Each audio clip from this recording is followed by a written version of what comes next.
18 minutos ha pasado de la hora 12. Bueno, a través de este breve repaso del inicio de clases, ya estamos con la primera comunicación telefónica. Un amigo de la casa, el señor Diego Quindimir, quien es psicólogo clínico, para que charlemos sobre el síndrome de la vida ocupada, el peligro del exceso de compromisos y las tareas actualmente cómo nos pueden llegar a afectar. ¿Qué tal, Diego? Buen día, ¿cómo estás? Hola, ¿qué tal? ¿Cómo estás? Un placer poder conversar con ustedes. Igualmente, digo, siempre es un placer poder tenerte aquí en el Interactivo y obviamente es un lujo que cada tanto nos damos. Bueno, el síndrome de la vida ocupada, esto es peligroso, es algo que muchos tratan de tenerlo considerando de que no alcanza todo lo que se llega a producir, pero también le puede llegar a pasar factura no solamente a nuestro cuerpo físicamente, sino también psíquicamente.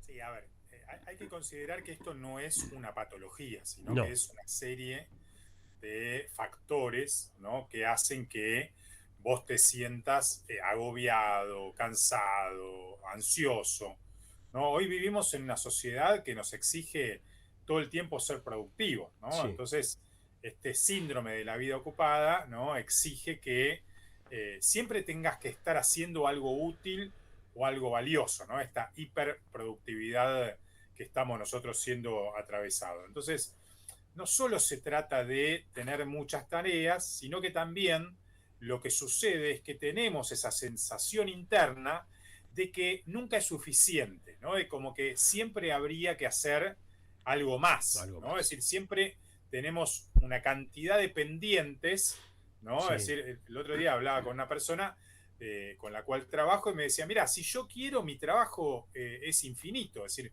nunca voy a terminar de trabajar. Y cuando terminas de trabajar, en tu casa también tenés trabajos infinitos, Y ¿no? Es sí. decir, descartar la ropa que vas a usar, ordenar la casa.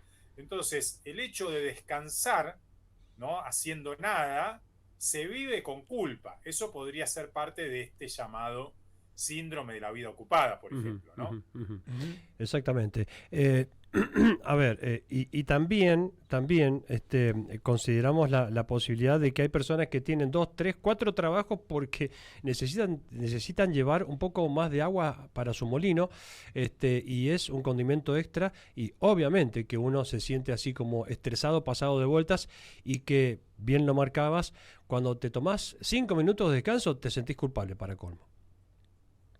Hay un filósofo que a mí me gusta mucho, que es Byung-Chul Han, ¿no? Es decir, que dice que vivimos en una sociedad de autoexplotación.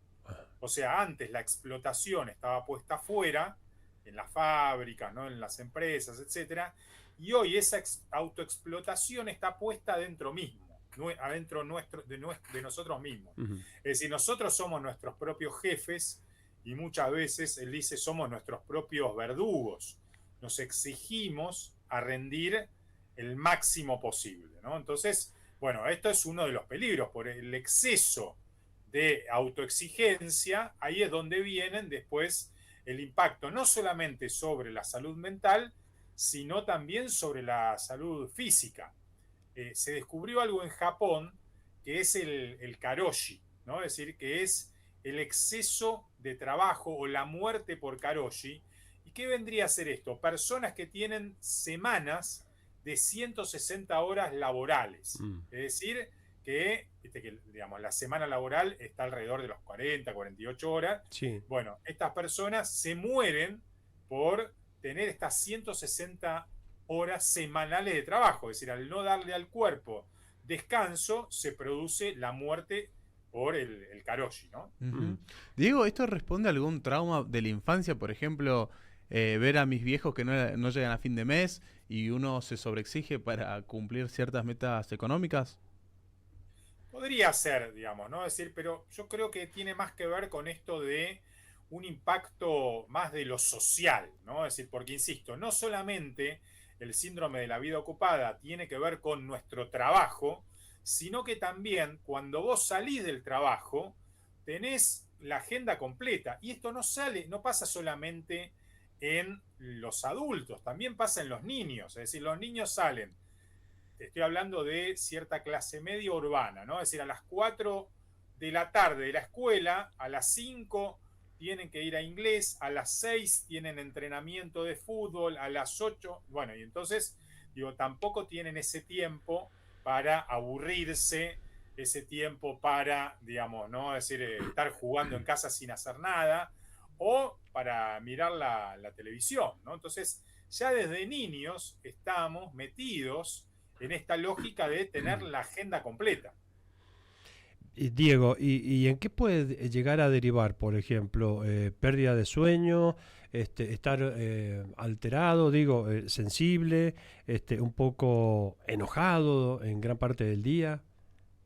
Bueno, claro, digamos, ¿no? Es decir, todo esto que vos decís, es decir, nosotros hay un estudio que dice que desde el siglo pasado a este estamos durmiendo una hora menos, ¿no? Mm. Entonces, el tema del descanso, el tema del buen descanso, porque no solamente se descansa durmiendo, sino que también se descansa el cerebro sin hacer nada, sin pensar en nada, ¿no? También esto de la culpa, ¿no? De vivir con culpa, digamos, dando la sensación de que nunca llego a cumplir con las metas que yo mismo me propongo, ¿no? Entonces, eso depara en un sentimiento de angustia, en un sentimiento de falta de valoración de uno mismo, porque si todo el tiempo te pones metas altas y que tenés que estar rindiendo todo el tiempo, ¿no? Eso hace que, como uno no llega, porque no somos máquinas, sino que somos personas y necesitamos descansar, entonces, bueno, aparecen ahí innumerables síntomas y fuentes de sufrimiento, ¿no? Ujú, ujú.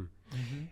Digo, ¿y qué tipo de contención a ver, yo entiendo que la consulta al psicólogo o la psicóloga sería buenísimo, pero aquellas personas que no, o que no lo valoran, o que no tienen acceso a este tipo de contención sanitaria, ¿cómo le podrían buscar la vuelta para no terminar totalmente quemados? A ver, uno tiene que entender que el descanso, ¿no? Es decir, es una forma de cuidarse también, no un También. lujo que nos damos ni una pérdida de tiempo. Entonces también uno debería preguntarse, bueno, a ver, ¿qué necesidades personales estoy desatendiendo? ¿No? Es decir, digo, si estoy equilibrado en mi agenda, si tengo tiempo para mí, revalorizar el ocio, ¿no? Ujú. Revalorizar el descanso, el hacer nada, ¿no? Porque es una necesidad psicológica y fisiológica. Y también aprender a poner límites, ¿no? Es decir, saber decir que no para proteger el bienestar personal. Pero también estos límites no solamente son un límite al afuera, muchas veces son un límite al adentro, ¿no? Es decir, esto de bajar nuestra autoexigencia, aceptar que no siempre podemos dar el 100%. Por eso digo, decir que no, cosa que nos cuesta mucho, Sí. ¿no? Es una manera de cuidar nuestra salud mental. Ujú. Eh, a ver, quizás cualquier persona que nos esté escuchando ahora en esta conversación va a coincidir con todo lo que estamos diciendo, sobre todo por tus conceptos. Pero de ahí a que te caiga la ficha a revalorizar el ocio, como bien lo definiste, quizás no nos damos cuenta y seguimos y seguimos. Y decimos, sí, sí, es verdad, estoy pasado de vuelta porque tengo mucho trabajo, soy muy autoexigente, pero nunca corto. Bueno, a ver, la posibilidad de cortar, ¿no? Tiene que ver también con, en ese hacer nada, en ese aburrimiento, también pueden aparecer las mejores ideas. Ah, Es mira. decir, pueden aparecer las mejores maneras de resolver eso que si vos estás día y noche pensando en cómo resolver un problema, sea laboral, ¿no? Es decir, sea económico también, También. en ese corte también pueden aparecer modos alternativos de llevar adelante tu vida que si estás todo el tiempo insistiendo con algo, bueno, probablemente no aparezca. Mm. Diego, Obviamente, digamos, ok. también, sí, No, sí, no. sí, perdón, adelante. Te iba a preguntar al respecto de, a ver, uno no se da cuenta cuando está ocupado, pero uno sí le cae la ficha, por ejemplo, los fines de semana. En un día, digamos, rutinario, uno va al gimnasio, uno va al trabajo, cumple diferentes roles, pero cuando llega el fin de semana no tiene planes y se queda solo. Ahí creo que la persona entra en una depresión como que dice, ¿qué estoy haciendo con mi vida? Bueno, ¿Responde en parte al está esta síndrome? lógica, ¿viste? Esto que se conoce como el FOMO también, ¿no? Es Ujú. decir, el miedo de perderme algo, Claro. ¿no? Entonces, digo, inclusive, digamos, hay personas que se hacen 3, 4 planes el mismo día a la misma hora, ¿no? Es decir, y bueno, entonces ahí también aparece la angustia por el exceso de planes, ¿no? Yo creo que esta angustia que vos traés del fin de semana vacío, me parece que bienvenida sea, digamos, ¿no? Es decir, porque la angustia muchas veces es, como te decía antes, un motor que nos permite revisar la vida, ¿no? En cambio, si yo estoy todo el tiempo haciendo cosas, estoy taponando esa angustia, ¿no? Y como decimos los psicólogos, lo que se tapona de angustia sale por otro lado, ¿no? Es decir, por algún síntoma más grave, ¿no? Es decir, como, no sé, algún síntoma que tenga que ver con algo psicosomático. Muchas veces no sabemos de dónde aparece, pero es bueno darle lugar al aburrimiento, a la angustia, ¿no? A el no estar contento con tu vida, ¿no? Y no taponarla de actividades, porque eso me va a permitir encontrar un camino que me haga estar más feliz con mi propia vida, con lo que hago. Ujú. Diego, te agradecemos como siempre muchísimo estos consejos que nos brindás, sobre todo cuando estamos arrancando un año. Hoy día comenzaron las clases, por ejemplo, aquí en la provincia de Mendoza, y es como que nos empezamos otra vez a llenar de actividades que quizás para muchos padres está bueno que poder tener a los hijos en la escuela, pero también empezás otra vez a manejar una agenda un poquito más finita. Diego, muchísimas gracias. Te mandamos un saludo enorme desde el Interactivo.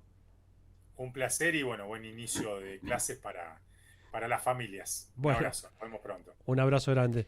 Usted lo escuchó, fue el señor Diego Quindimil, uno de los psicólogos más importantes de la República Argentina. Obviamente, una suerte de nuestro columnista estrella aquí en el Interactivo.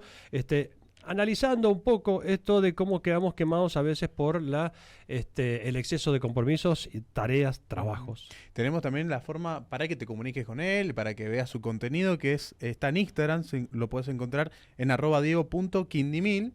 Ahí vas a poder consumir todo su contenido, charlas y todo lo demás que te interese de Diego, lo puedes buscar en Instagram. Ok.